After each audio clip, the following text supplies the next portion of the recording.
Karena proses apapun penegakan hukumnya kita bisa membebaskan 6 orang diantaranya.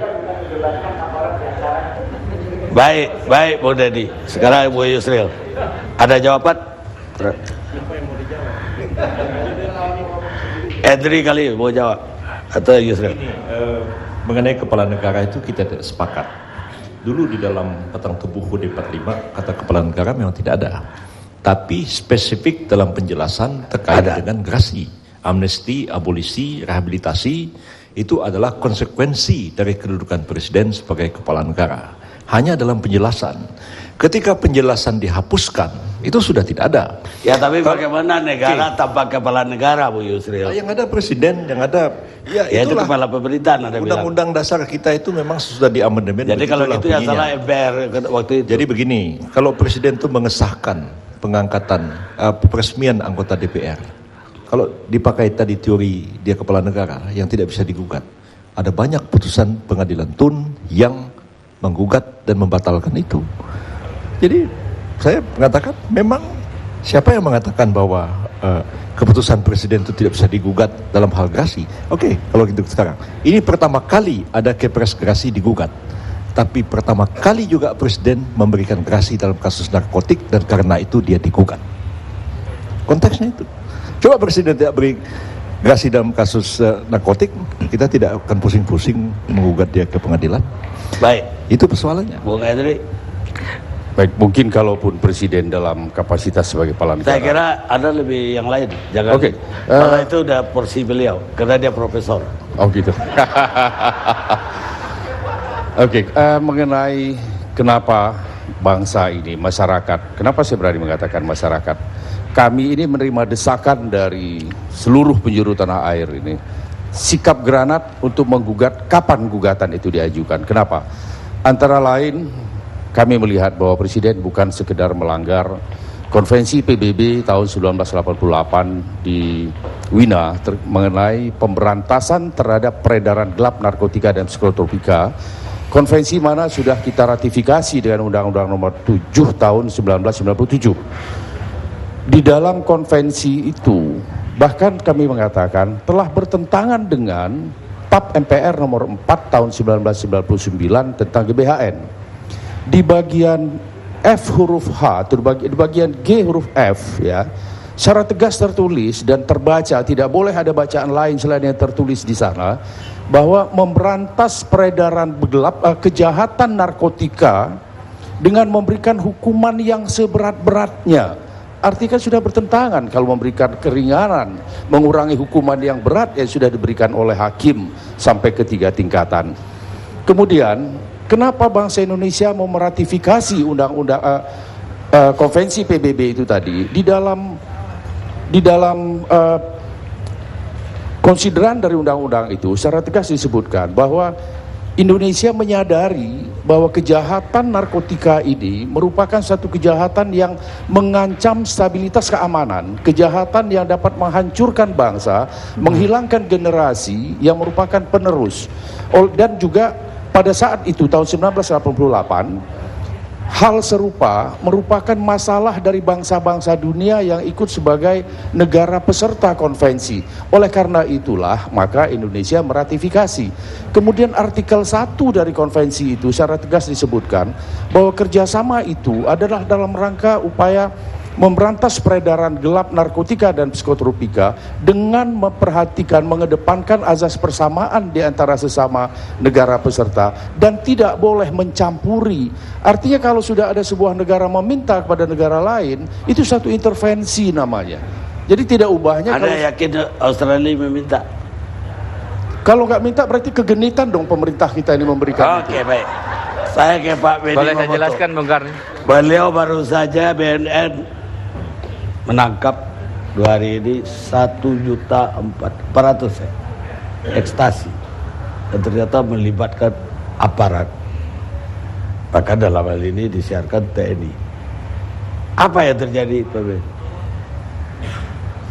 Perlu kami sampaikan Pak Karni, hasil penelitian dari Puslitkes UI bekerja sama dengan BNN bahwa sepanjang tahun 2011, kita bicara ekstasi saja dulu, ada sekitar 148 juta butir ekstasi yang beredar. Di Republik tercinta ini. Iya.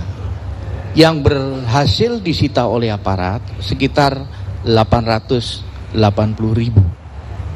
Berarti ada 147 juta yang lolos dari peredaran. Kami mencoba berkoordinasi dan kami mencoba untuk mencari informasi. Ternyata dari UNODC juga memberikan masukan bahwa 90% dari penyelundupan narkoba melalui laut. Maka kami mengambil langkah mendasari pada Inpres 12 tahun 2011 tentang kebijakan dan strategi nasional tentang pelaksanaan pencegahan dan pemberantasan narkoba. Maka kami bergandengan tangan dengan aparat terkait, dalam hal ini Bea Cukai, TNI, Polri, Imigrasi, mencoba fokus kepada target jalur laut. Jadi kami mencoba membuka file-file yang ada, siapa-siapa yang selama ini bermain, dalam arti apakah itu residivis yang sudah lepas ataupun yang masih di dalam lapas.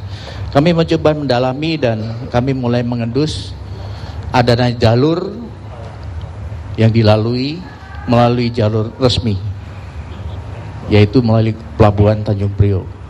Nah, dari hasil kerjasama kami dengan institusi terkait maupun dengan counterpart kami di luar negeri, kami mendapati adanya satu kontainer yang berisi barang yang dicampur yang di dalamnya ada ekstasi. Ternyata setelah kami dalami lebih jauh, memang ada satu karyawan dari suatu koperasi yang ikut memproses administrasi pengeluaran dari kontainer tersebut. Kebetulan koperasi ini juga memberikan ini, pelayanan kalau saya jasa ngomong nggak bisa kepabianan. feedback di sini ya? Enggak. Koperasi ini koperasi instansi mana? Dari BAIS TNI. BAIS. Tetapi dalam konteks ini hasil penyelidikan kami menunjukkan bahwa oknum ini bermain sendiri. Kenapa? Karena order ini tidak masuk ke koperasi. Dan sudah diakui dan sudah kami cross check, tidak ada data order pengurusan kepabeanan yang masuk ke koperasi. Dan yang bersangkutan sudah mengakui bahwa tapi pengirimannya untuk koperasi itu dari luar negeri, invoice-nya. tulisannya demikian, bahkan dia mencatut. Biasanya kan yang dipakai namanya adalah Primkop Kalta, titik. Sesuai dengan ADRT. Tapi ini oleh sindikat ditambah BAIS TNI. Jadi mencatut nama ini. Dari hasil pemeriksaan tadi sore terungkap bahwa ini dilakukan justru oleh salah satu pelaku yang selama ini memang orang BAIS. Bukan. Orang apa? Swasta yang dia ternyata adalah residivis. Bukan Kasus yang narkoba. tadi terlibat satu orang. Nah, anggota oknum dengan inisial S, dia hanya bertugas mengurus di lapangan. Demi kelancarannya dia palsukan semua tanda tangan dari pejabat koperasi ini. Kok Pak? Dan dia ambil uangnya. Pak Bedi bisa yakin bahwa dipalsukan baru ditangkap semalam. Udah diteliti laboratorium itu tanda tangan. Kami sudah periksa pejabat yang memiliki tanda tangan. Jadi pejabat koperasi lama, pejabat kami sudah cek jauh berbeda, Pak. Apa dengan itu? kasat mata saja sudah bisa kita Tanda lihat. tangannya. Ya, kedua penomoran, ketiga format, dan pejabat yang menandatangani itu sesungguhnya sudah selesai masa Ini jabatannya. penangkapan terbesar dong satu kontainer ini yang pernah dilakukan oleh Polri ataupun BNN. Ya, kami bekerja sama dengan Bea Cukai, dengan Polri, dengan TNI. Ini kayak masuknya pupuk segala macam ya. Satu kontainer itu gede banget. Ya, dicampur dengan ada bahan karbon, ada akuarium, ada filter dan sebagainya. Tapi saya dengar banyak aparat memang yang dapat upeti dari perdagangan ekstasi ini, yang kontainer-kontaineran ini. Termasuk polisi juga. Sementara ini penyidikan masih berjalan, Mas. Jadi kami belum bisa mengungkap fakta-fakta.